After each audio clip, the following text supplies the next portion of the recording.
So we're gonna compare the results of our hand wash lab today. You can see the plates in front of you, and first let's take a look at the bacterial growth that we can observe in the before plate. So this is first sample, this is second sample, this is third sample, this is my hand, those are the hands of my kids. So you can see there's plenty of microorganisms on the skin.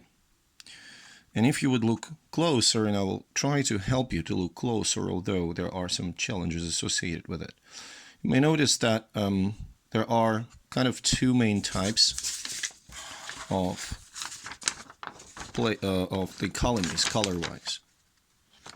So you can see that there are, I don't know what will be the better representation. It's kind of hard in this conditions to show you precisely, but you can kind of recognize there are plenty of small white colonies. Okay, I think my hand would make a great background for it. Plenty of small white colonies, yellow colonies, and some colonies of sort of interesting, more of a orange-y color. So the small white colonies like this one is associated, that's Staphylococcus epidermidis, very common microorganism found on the human skin. Another species that is very common on the human skin, those yellow colonies, like this one, is Mycococcus luteus. And then there are some other contaminants. For instance, this big colony, we talked about bacilli before. This is white colony that came from some endospore that my son picked up. I don't know where, but I told you before bacilli are everywhere. Some of the colonies that have more gold-like color, likely to be Staphylococcus aureus, exactly that same microorganism that we discussed in our WebEx conversations. Yes, it is in the environment, it is on the skin, it's in the respiratory tract, so no surprise, we got it there. Let's take a look if colony number changed from before to after. So it's kind of interesting. So that's number one. So if you will compare number one before and number one after, one of my kids definitely did something wrong and touched something. I don't know what it was, but he definitely contaminated his hands. It could have been that he touched something. It could have been that, and this is the hand wash, this is the soap.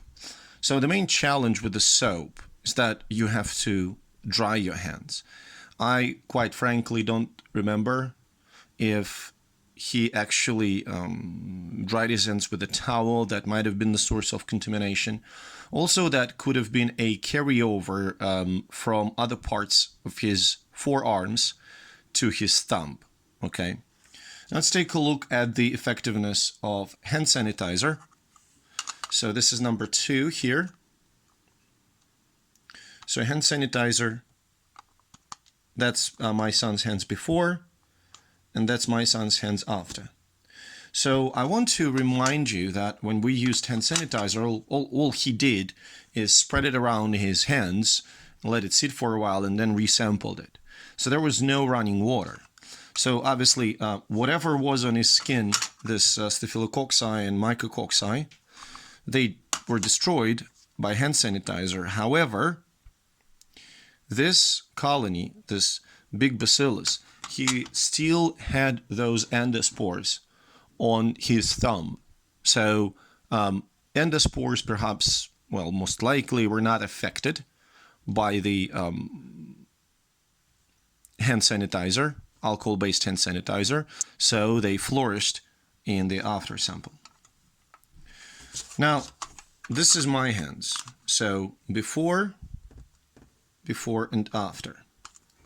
So you can see that after I treated my hands with chlorhexidine, no more colonies. You see? Nothing. So chlorhexidine is indeed a very effective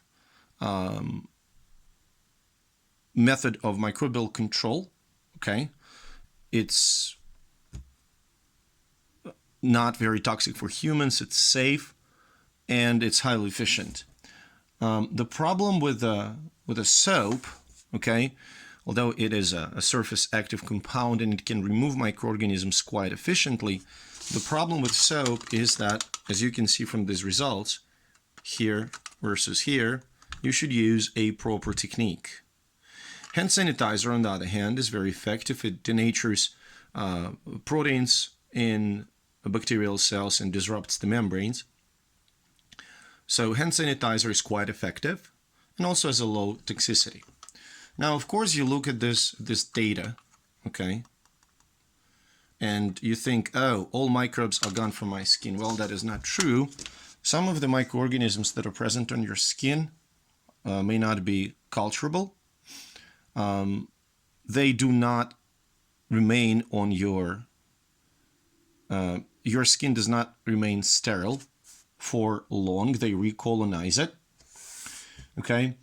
And you even can see that there's plenty of contaminants in our samples after the wash, because, you know, we're not perfect, our technique is not impeccable, and we touch other things.